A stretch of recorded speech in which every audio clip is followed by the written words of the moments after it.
Hello everyone, and in this video I'm going to discuss Klein rearrangement.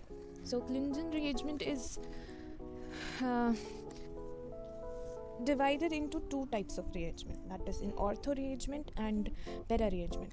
So the reason I will discuss why we have not chosen meta rearrangement. So in this case, when an alkyl or aryl ether is heated alone or in an inert solvent such as diphenyl ether at 475 Kelvin. 475 Kelvin. Here I have written this is 475 Kelvin.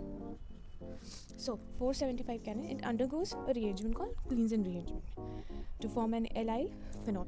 To form an allyl phenol, it means it contains double bond. During this reaction, the alkyl group migrates to the ortho position, and if both the ortho position are occupied, then it goes to the para position. However, in no case does not go to the meta position. So depending upon whether the migration occurs to the ortho or para position, Klein rearrangement is accordingly referred to as ortho rearrangement or para rearrangement. So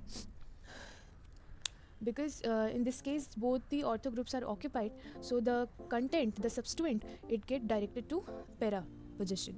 Now in the case of this, when an alkyl phenyl ether under this temperature, it basically gives us the ortho allyl phenol. So these are the two parts in which this Klein rearrangement is divided. Now we have to discuss its mechanism.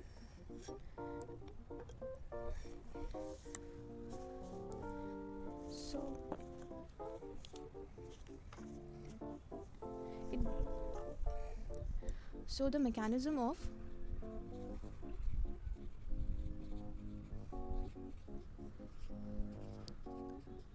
ortho rearrangement.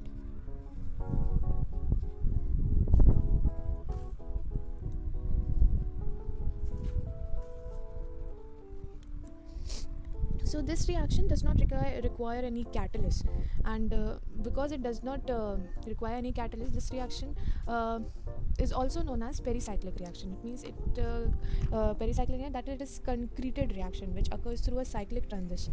So in other words, the cleavage of the alkyl oxygen bond and the formation of aryl carbon at the ortho position is all synchronized, and we will going to discuss this. So I need some more space. This is our benzene ring. This is alkyl phenyl, aryl phenol. So this double bond, no, again I draw. Yeah. This CH double bond CH2. So this double bond, the double bond which is present on the ortho group, because we have to attach the substituent to the ortho group, then that's why we need the pi electron bond from this carbon. So I name them alpha, beta and gamma. So the ortho pi bond will attack on this alpha gamma carbon. Now this reaction is basically slow reaction, and after that we'll get in cyclic transition state.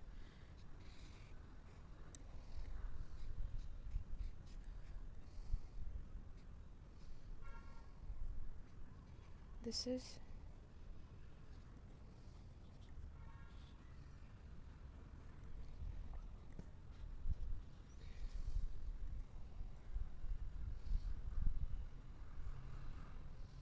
yeah. So this is going in this way.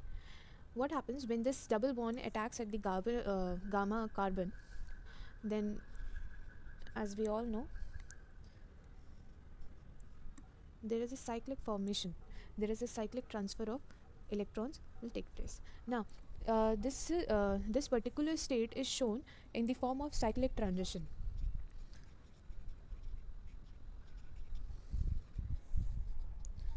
Now, clearly, when we discuss,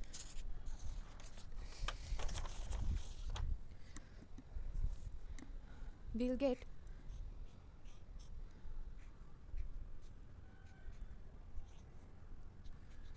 H CH2 CH double bond CH2. So this hydrogen will get transferred to its original position, and this is our first product. So this reaction basically takes place in fast mode.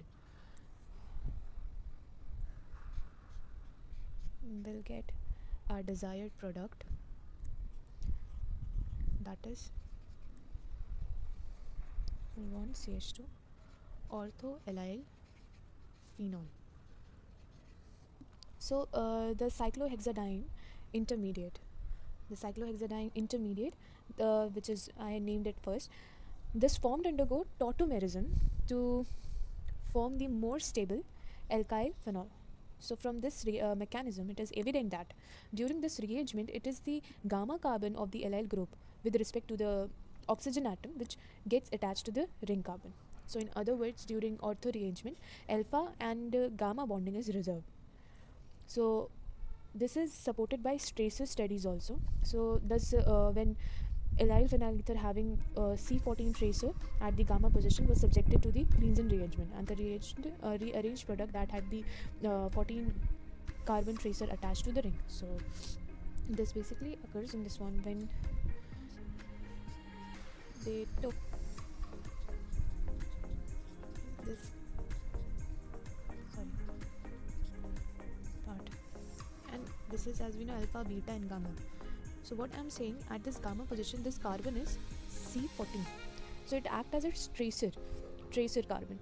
So this reaction was proved by this method by using this tracer carbon, C14 carbon and ether. Now in the presence of 475 Kelvin, it will give us the ortho subjected product, alpha C14 allyl phenol.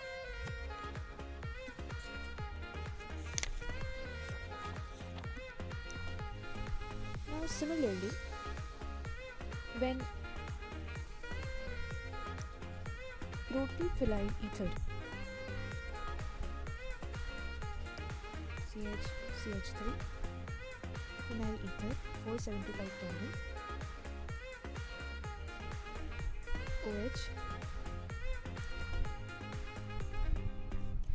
was subjected to Cleansen rearrangement under the temperature of 475 Kelvin, then the rearranged product had the methyl group at the carbon directly attached to the ring. So this is our 2,1-methyl 2-propanol phenol. This bracket form is this. Okay, so now we will going to discuss para rearrangement.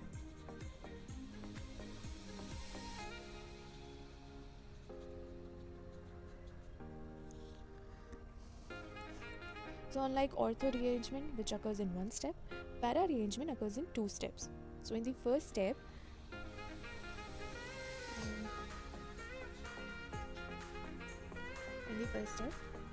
let me draw the structure first. So here the CH3 is present at the ortho group. So it is obvious that this particular cyclization will go to the para position. So first we have to attach this double bond on the gamma carbon, then the cyclization of the bond will take place. This is CH3. This is our allyl 2,6 dimethyl phenyl ether, and under the same temperature, that is 475 Kelvin. So in the first step, the ortho rearrangement occurs and the cyclohexadiene intermediate, this is our cyclohexadiene intermediate, which will form after this. This is CH3, CH2. double bond CH2. Along with this, when this it get attached to the gamma, then we'll get this product in the gamma carbon. So again, this para position will attack on this gamma carbon, and subsequent cyclization will occur.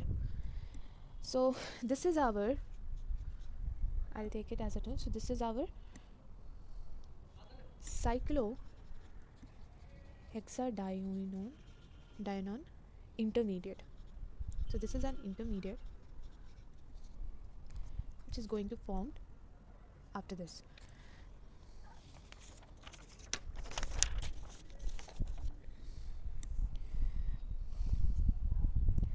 But this intermediate cannot undergo tautomerism, since there is no hydrogen available at the ortho position. There is a methyl group, so it is so instead it undergo another ortho rearrangement to give a cyclohexadienone, another cyclohexadiene, to which to give cyclohexadiene, which because of the presence of the hydrogen, so it readily undergoes tautomerism to give para allyl phenol.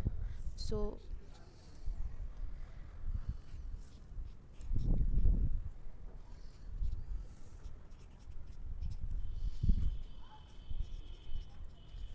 double bond CH2.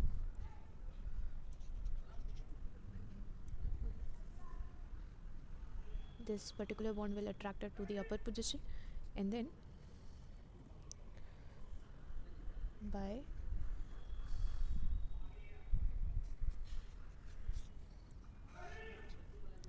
a tautomerized product, we'll get a tautomerized product, that is our original desired product.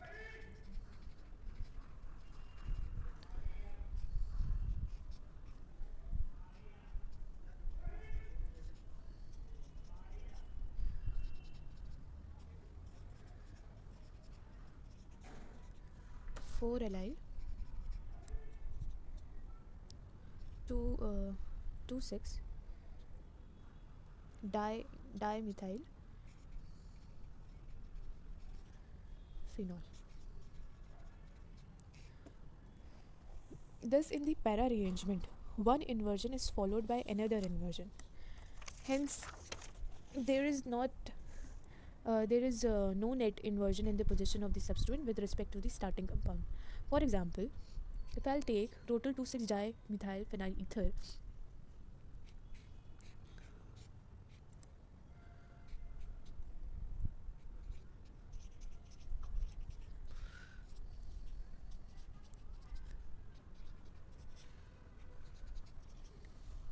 this is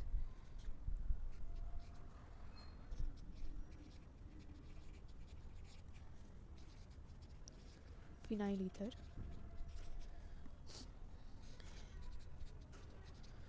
and then we'll get 4-crotyl. We draw which CH3. This same product will be.